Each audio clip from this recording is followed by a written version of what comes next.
The base at Fort Henderson sprawled across 3,000 acres of dusty Texas land, where the heat shimmered off concrete like water. Lieutenant Commander Sarah Chen stood at the entrance of the K-9 training facility, her dress uniform crisp despite the sweat forming on her forehead. She had just been reassigned here, transferred from a classified operation that nobody asked about and she wouldn't discuss. That alone made people suspicious. She was a Navy SEAL, one of only a handful of women who had ever made it through the training. Most people at Fort Henderson had heard of SEALs, but they'd never actually met one. Now one was walking through their gates, and she was a woman. The whispers started before she even reached the barracks. Colonel Marcus Webb, the commanding officer of the K-9 unit, greeted her with a handshake that lasted just a moment too long, a power play. He was a man in his late 50s, with silver hair and the kind of face that had never doubted itself. Behind him stood two younger officers, Masters and Holloway, who exchanged a look when Sarah introduced herself. "Sarah Chen," she said, keeping her voice steady and her hand firm. "Happy to be here." "Welcome aboard," Webb said, though his tone suggested she was something to be tolerated rather than welcomed. "We'll get you settled in. You'll be assisting with our new K-9 unit. We just received a German Shepherd named Titan. Outstanding dog. Took down 3 suspects in his last posting." Sarah nodded. She understood K-9 units. She'd worked with military dogs before, and she'd grown to respect their intelligence and their purpose. Dogs didn't care about your gender or your background. They responded to training and to authority. They understood work. What she didn't understand was why everyone seemed to be looking at her like she'd just landed from another planet. The barracks were sparse but clean. She set her duffel bag on the narrow military-issue bed and looked out the window at the Texas landscape. In the distance, she could see the training grounds, obstacle courses, mock structures for tactical training, and large kennels where the military dogs lived between assignments. She'd been in the military for 14 years. She'd served in 3 countries. She'd survived things that most people would never comprehend. But she'd learned that sometimes the hardest battles weren't against enemies, they were against people who couldn't see past their own expectations. That first week, things were quiet. Sarah attended morning briefings, studied the files on each of the K-9 units under their command, and observed training sessions. She noticed immediately that Titan was different. The dog was massive, powerfully built, with intelligent dark eyes that tracked everything. But there was something else there too, a restlessness, an underlying tension that didn't fully release even when he was resting. On Friday morning, during a routine training exercise in the courtyard, everything changed. Sergeant Blake Holloway was working with Titan, putting him through attack and retreat commands. The dog responded well at first, lunging on command, backing off at the signal. But then a truck backfired near the perimeter fence. The sound was loud, sharp, unexpected. Titan went wild. He lunged at Holloway, who barely managed to get his arm up. The dog's teeth caught fabric and skin. Holloway shouted, falling backward. 2 other soldiers ran forward to help, but Titan wheeled on them instead. The dog was no longer responding to commands. Something had broken loose inside him, fear, aggression, or trauma that nobody had properly addressed. Colonel Webb ran out from the administration building, watching with growing anger as his dog spiraled out of control.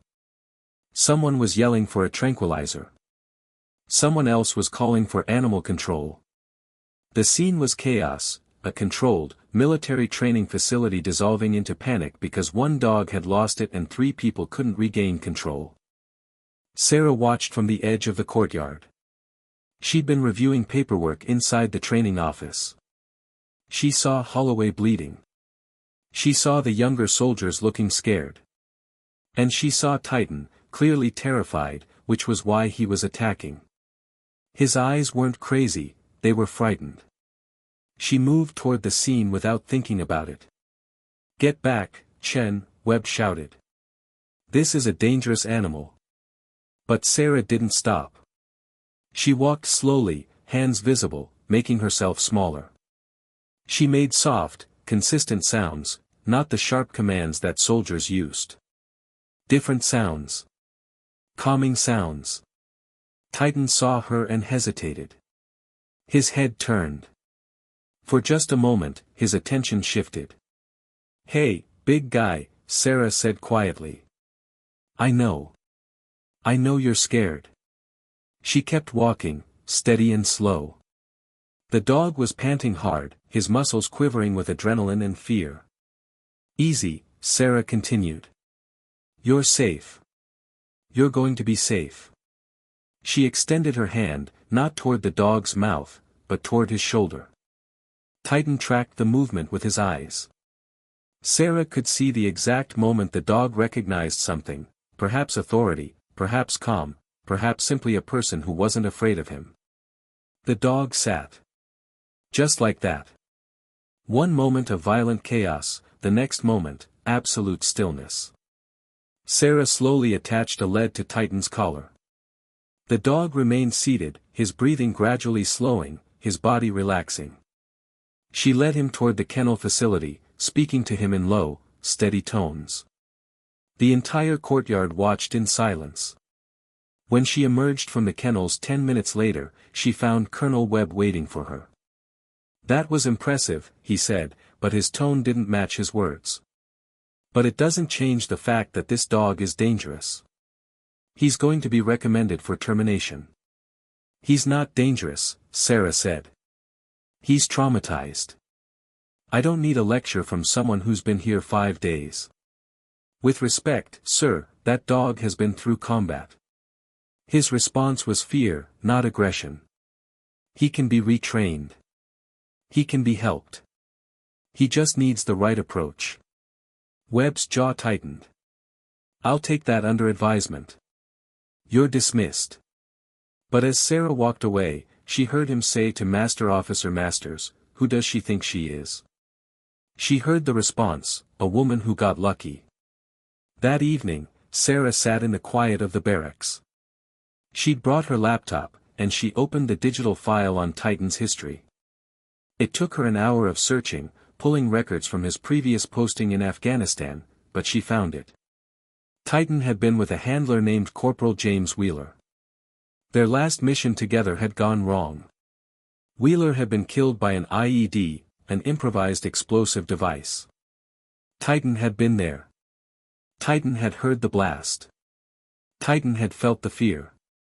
The dog had been transferred twice since then, and each handler had tried to manage him with force rather than understanding. Nobody had looked at his history. Nobody had asked why he reacted to sudden, loud noises. Nobody had seen the dog, they'd only seen a liability.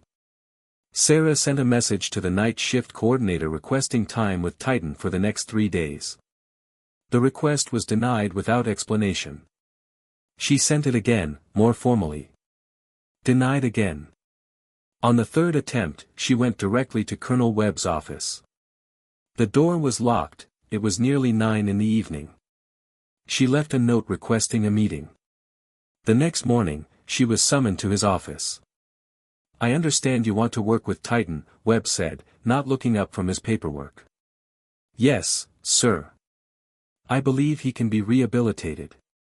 "Based on what expertise, exactly?" Sarah met his eyes. "Based on what I saw yesterday. That dog isn't broken. He's hurting. The same way you're hurting?" Webb asked, and there was something cruel in his tone. "Is that what you think?" Sarah felt her jaw tighten. "I don't know what that means, sir. SEALs are known for their ego. They think they can do everything better than everyone else. You've been here less than a week, and you think you know better than the officers who've been managing this unit for years." "I think the dog deserves a chance," Sarah said quietly. "What I think," Webb replied, "is that you should focus on your own assignment and leave the K-9 training to the people who were doing it before you arrived." Dismissed. Sarah left his office with her hands shaking. Not with anger, with something deeper. Disappointment. The familiar weight of not being believed, not being trusted, despite everything she'd accomplished. But she didn't give up. Instead, she started documenting everything she could about Titan. She studied his behavior during the day, when she was supposedly doing administrative work. She made notes on his trigger points, his calm moments, his responses to different stimuli. And in the evenings, when nobody was watching, she sat in the kennels next to his pen and talked to him. Not as a soldier. As someone who understood what it meant to carry trauma in your body. By the end of the second week, Titan would approach her fence and accept her touch. By the third week, she'd worked with him enough to recognize the pattern of his anxiety. By the fourth week, something had begun to shift in the dog. And everyone at the base could see it. The fourth week of Sarah's assignment coincided with a visiting inspection from the Pentagon. High-ranking officers would be at Fort Henderson to evaluate the K-9 unit's effectiveness and readiness. Colonel Webb had been preparing for this for months. It was his chance to showcase his program, to prove his methods were effective, and to potentially earn a promotion to brigadier general. The inspection was scheduled for a Friday morning, and the entire facility was buzzing with nervous energy. Soldiers cleaned and organized. Dogs were groomed and exercised with extra intensity. The handlers rehearsed their demonstrations dozens of times. Sarah wasn't part of the official presentation. She'd been told, explicitly, to remain in the background during the inspection. She was an administrator now, Webb had decided, not a trainer. Her presence at the front of the unit would only distract from the message he wanted to send. She accepted this quietly. She'd learned a long time ago that fighting some battles wasn't worth the energy it cost. But she'd also learned that sometimes, the universe had other plans. The morning of the inspection arrived gray and humid. The 3 Pentagon officers, a general and 2 colonels, toured the facilities with Webb, who was explaining his training methods, his track record, his philosophy on K-9 unit management. Sarah watched from a distance as they moved through the kennels and training areas. Then, at around 10 in the morning, the official demonstration began. The plan was simple: showcase 5 dogs, each performing specific tasks that would impress the Pentagon team. The dogs would be given commands, they would execute perfectly, and everyone would leave convinced that Colonel Webb ran an exemplary program. The first 3 dogs performed without issue. Each handler moved through their routine with precision. The visiting officers nodded, took notes, asked questions about budget and deployment numbers. The 4th dog was Titan. Webb had made a decision that nobody but Masters and Holloway knew about. He was going to use Titan in the demonstration, not to show how the dog had been rehabilitated, but to show how under control he was, even at his most difficult. It was a power move. It was also, Sarah would realize later, incredibly foolish. Holloway was assigned as the handler. He'd healed well from the incident in the courtyard, though Sarah noticed he still moved carefully, still kept distance from the dog. Holloway attached the lead and led Titan to the demonstration area. "This is Tactical K-9 Unit 7, call sign Titan," Webb announced to the visiting officers. "One of our most challenging units, but also one of our most effective. He's a dog that requires absolute control and discipline." The demonstration began. Holloway put Titan through a series of commands. The dog responded: sit, down, heel, attack on command. For the first 5 minutes, everything was going smoothly. Webb was visibly relaxing. The Pentagon officers looked impressed. Sarah stood near the administration building, watching. She could see Titan's body language. The dog was performing, but he wasn't calm. His muscles were tight. His breathing was controlled but quick. He was tense, being held at a level of discipline that worked in short bursts but couldn't sustain. She thought, something's going to break. At that exact moment, one of the visiting officers, a 3-star general, stepped forward to get a closer look at Titan's training collar and technique. He moved quickly, without warning. His sudden proximity and motion triggered something in the dog. Titan lunged.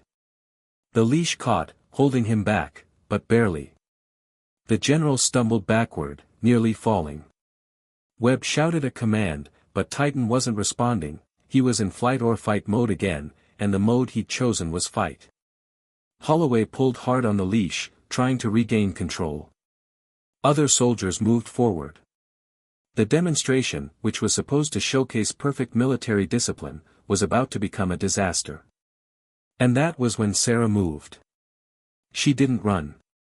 She walked forward, steady and direct, the same way she'd done before. But this time, more people were watching. The Pentagon officers saw her. The other soldiers saw her. Colonel Webb saw her, and his face went red with anger. Sarah ignored all of it. She focused on Titan. Titan, she called out, her voice cutting through the chaos. Not a yell, a clear, authoritative call that carried the weight of her actual rank. Titan, sit. The dog's head swiveled. He recognized her voice. And this time, he didn't hesitate. He sat. In the stunned silence that followed, Sarah walked forward and took the leash from a confused Holloway. She placed her hand on Titan's massive head, feeling the dog's pulse slowly decrease beneath her palm. General, she said, turning to the visiting officer. I apologize. This dog requires a different handling technique than we've been using. If you give me 5 minutes, I can show you what I mean. The general, still catching his breath, nodded. Go ahead. For the next 5 minutes, Sarah took Titan through a modified training sequence. She used voice commands, physical praise, and a style that emphasized trust rather than discipline. The dog was responsive, calm, focused. By the end, Titan was executing commands that nobody at the base had seen him perform before, complex sequences that suggested the dog wasn't broken at all, just misunderstood. When she finished, the general actually applauded. Colonel Webb looked like he might explode. Interesting, the general said, approaching Sarah. What's your background with K9 units? Military working dogs have been part of my training since I entered the service, sir, Sarah replied. But my specialty is in recognizing trauma responses in canines and handling their psychological rehabilitation. And you are? Lieutenant Commander Sarah Chen, sir. Navy SEAL. The general's eyes widened slightly. A SEAL? What brings you to a regular army facility? Sarah paused. Administrative reassignment, sir. The general looked at Webb, then back at Sarah. Something passed between them, a recognition of something unstated. Well, I think we've seen enough of the demonstration, the general said. But before we go, I'd like to hear more about your approach to K9 trauma rehabilitation. For the next 30 minutes, Sarah stood with the 3 Pentagon officers, explaining her methods, answering questions, and watching as their interest shifted. By the end of the conversation, the general had asked for her direct contact information. As the officers left the training grounds, Webb appeared at Sarah's side. You disobeyed a direct order, he said quietly, his voice vibrating with anger. You were told to remain in the background. The dog was in crisis, sir. I responded to the situation. You embarrassed this unit in front of the Pentagon. You made me look incompetent in front of a 3-star general. No, sir, Sarah replied, keeping her tone respectful but firm. The dog's behavior did that. I simply provided a solution. Webb's face went even darker.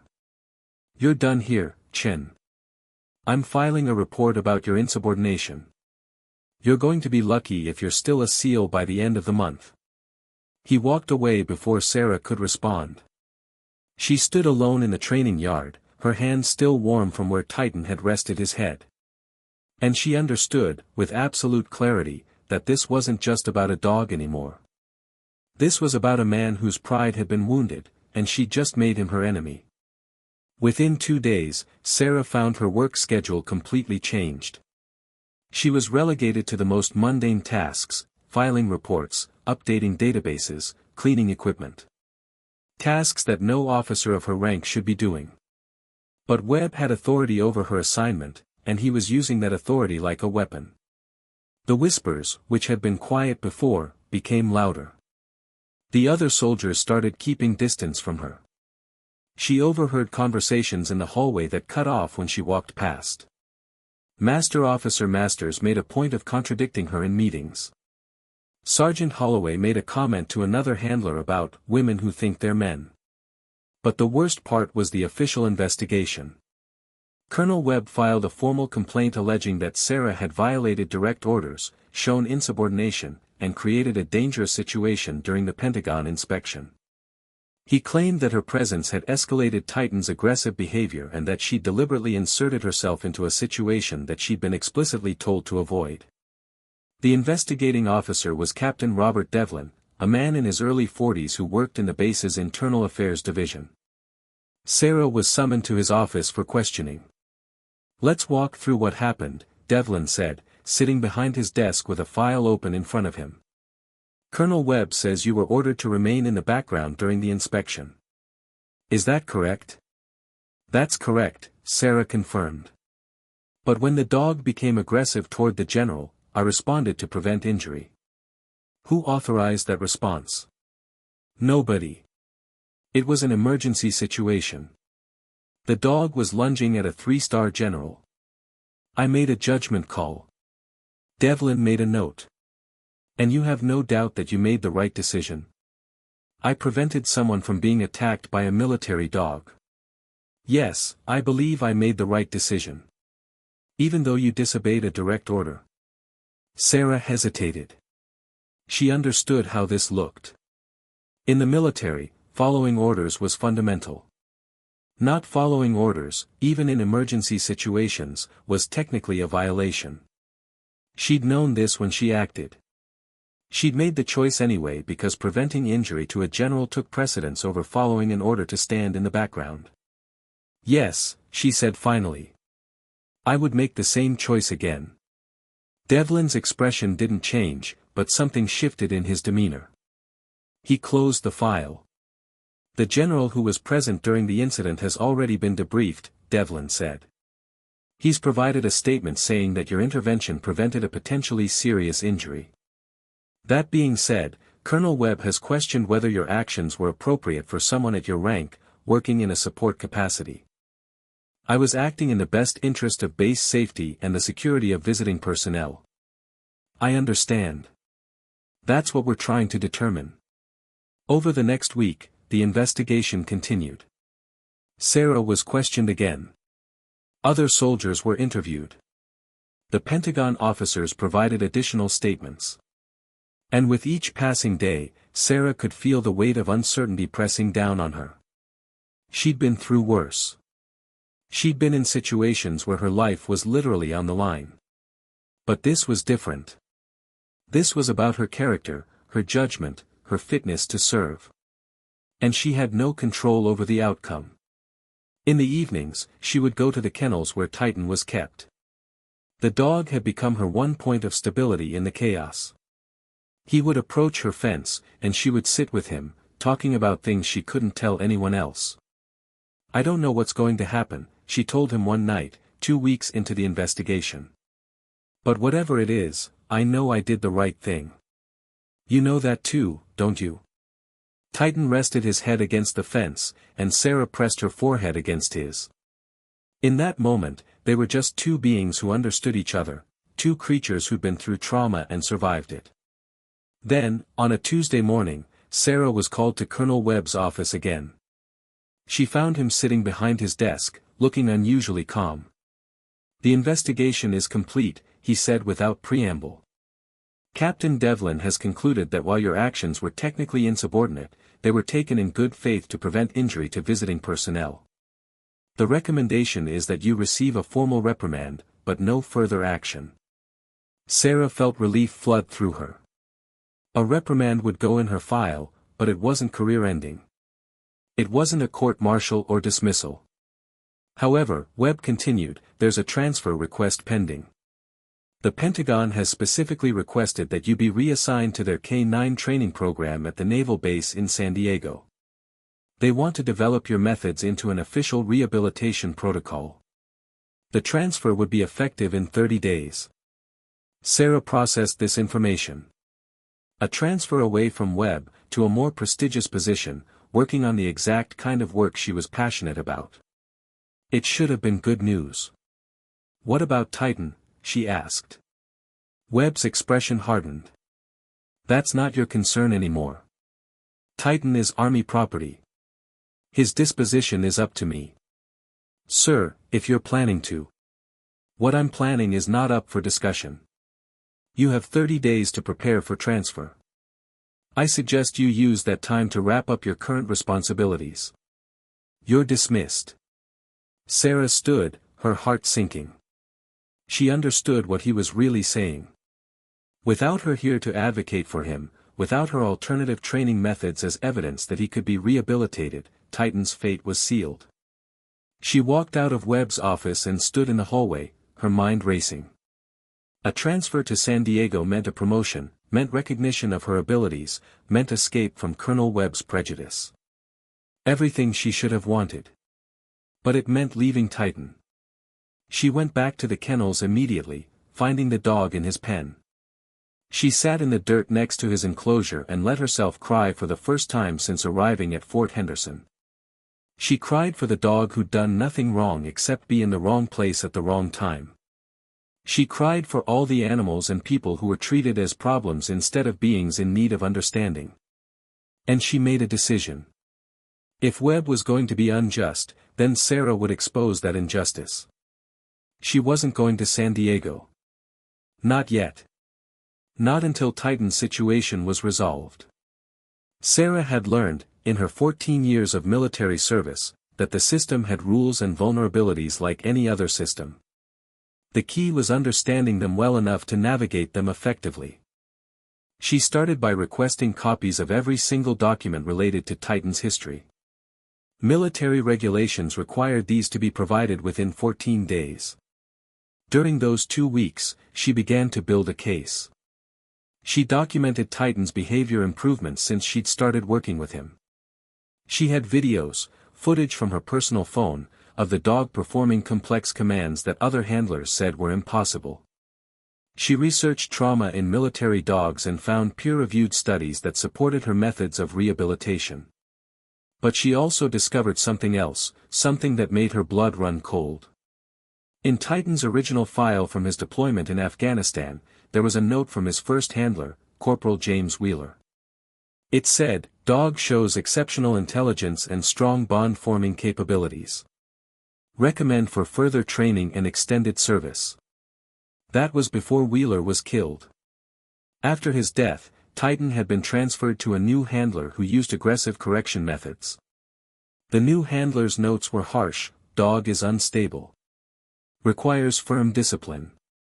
Unlikely to be rehabilitated." The dog's behavior hadn't changed. The way people treated him had changed.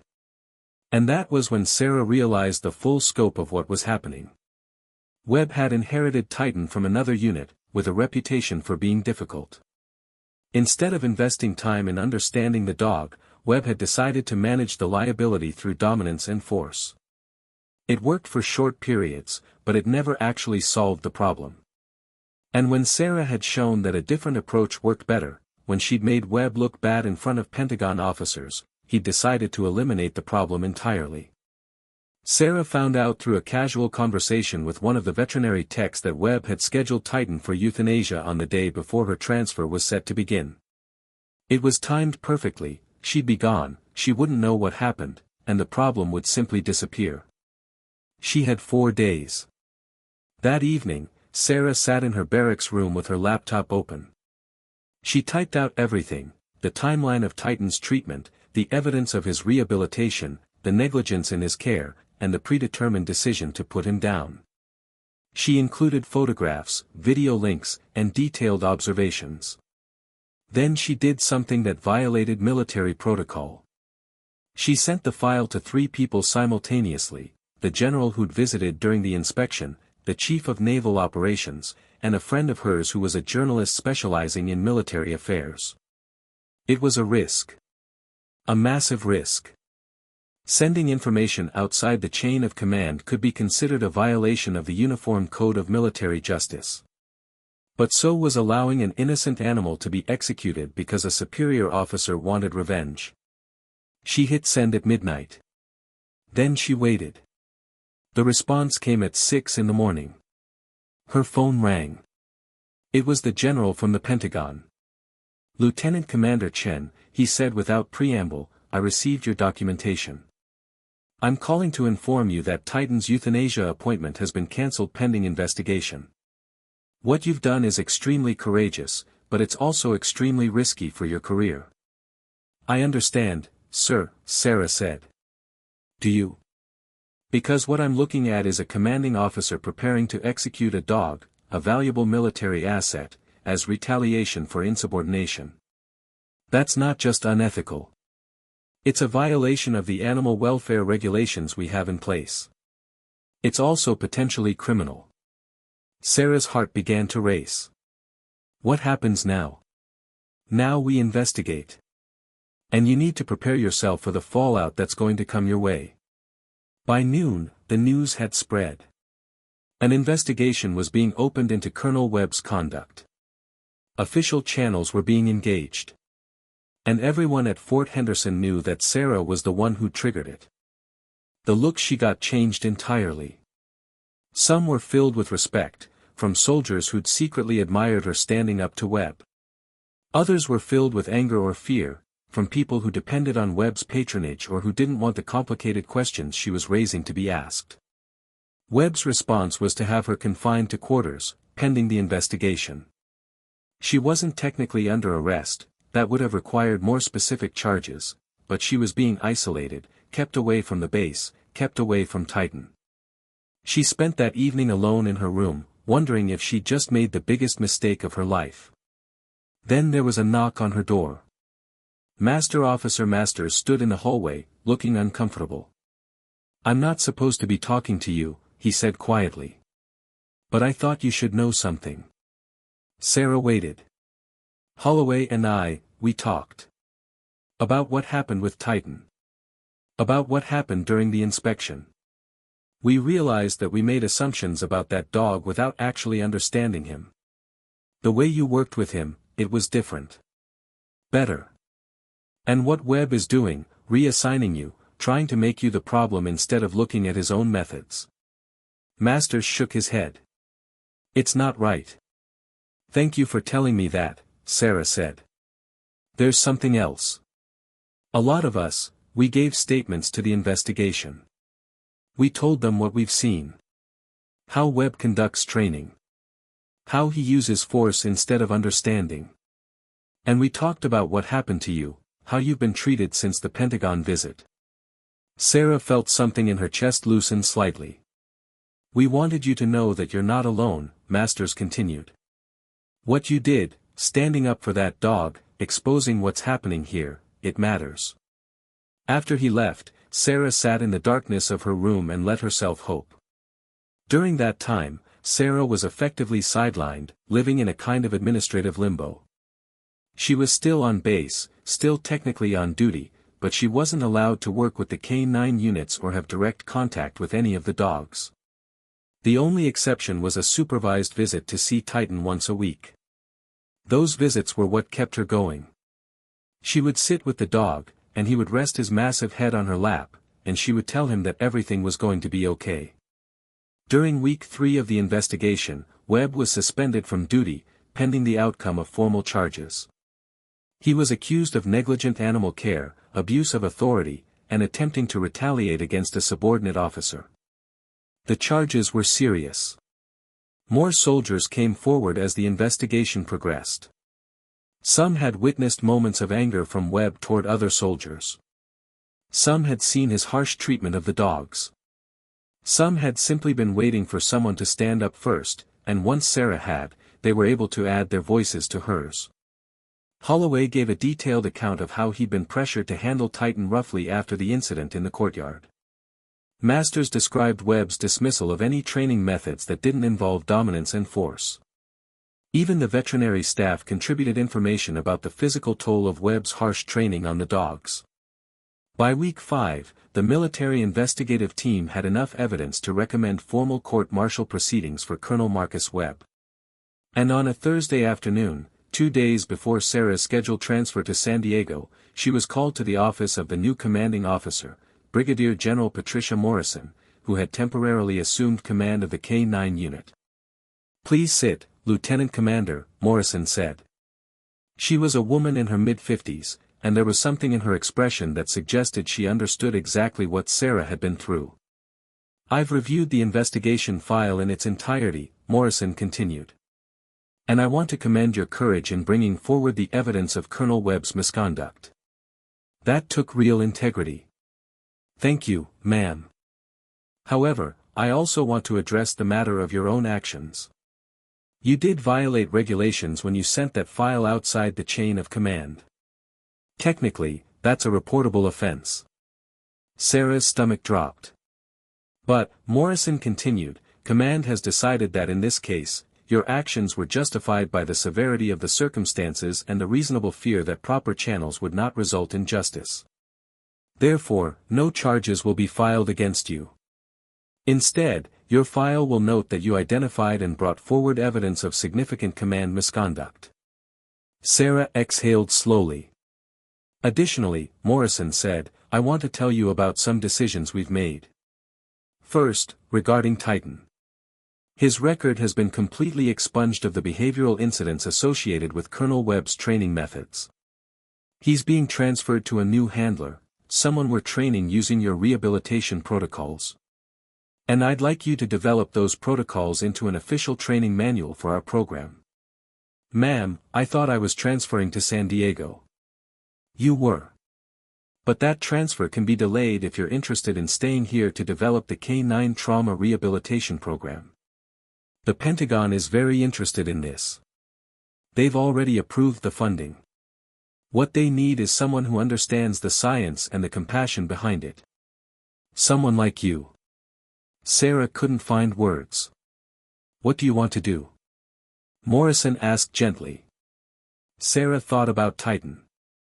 She thought about the other dogs at Fort Henderson who might benefit from her methods.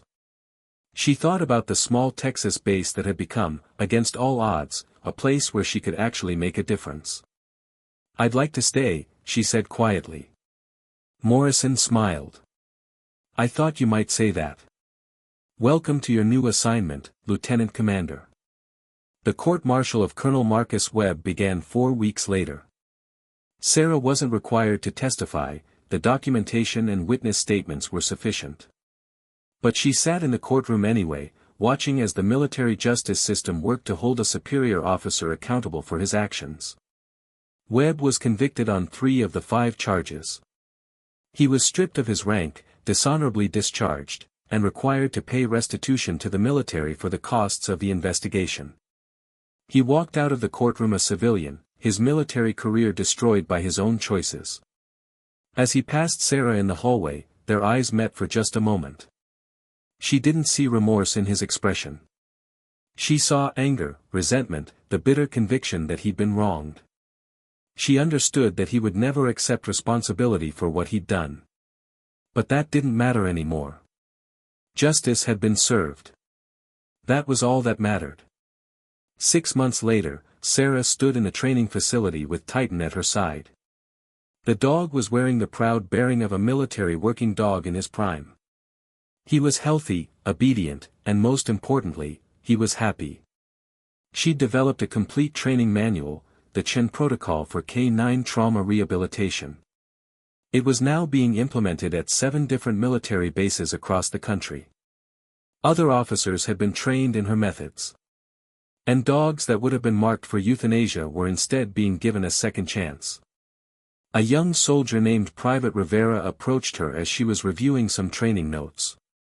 Rivera had come to Fort Henderson 2 months earlier, and she'd become one of the first handlers trained under Sarah's new protocol.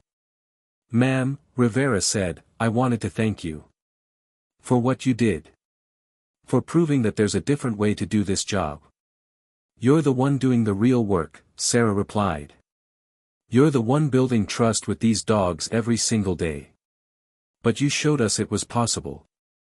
You stood up when it would have been easier to stay quiet." Sarah looked at Titan, then back at Rivera. The dogs did all the convincing they needed to. People just had to be willing to listen. That evening, Sarah received an email from General Patterson, the three-star general from the Pentagon inspection. He was writing to inform her that she'd been selected for a promotion to commander. She was also being assigned as the director of a new Pentagon initiative focused on animal welfare in military operations. It was a position of significant authority and responsibility. It was also exactly what she'd never anticipated needing, but exactly what made sense now that she had it. She printed out the email and taped it above her desk in the barracks, the same barracks where she'd arrived, underestimated, as an outsider nobody believed in. But that was 6 months ago. Now, she was the woman who had changed a program. The woman who had exposed injustice. The woman who had proven that strength wasn't about force or dominance. It was about understanding, about standing firm in your convictions, about being willing to sacrifice your own comfort for what was right. Titan rested his head against her leg, and Sarah felt the weight of that loyalty. She'd trusted him when he needed someone to trust. He'd trusted her back. And in a small way, through that mutual understanding, she had helped change the world. The military K-9 who went wild on everyone had found peace, not because he was broken or fixed, but because someone had finally seen him clearly. And the SEAL woman whose step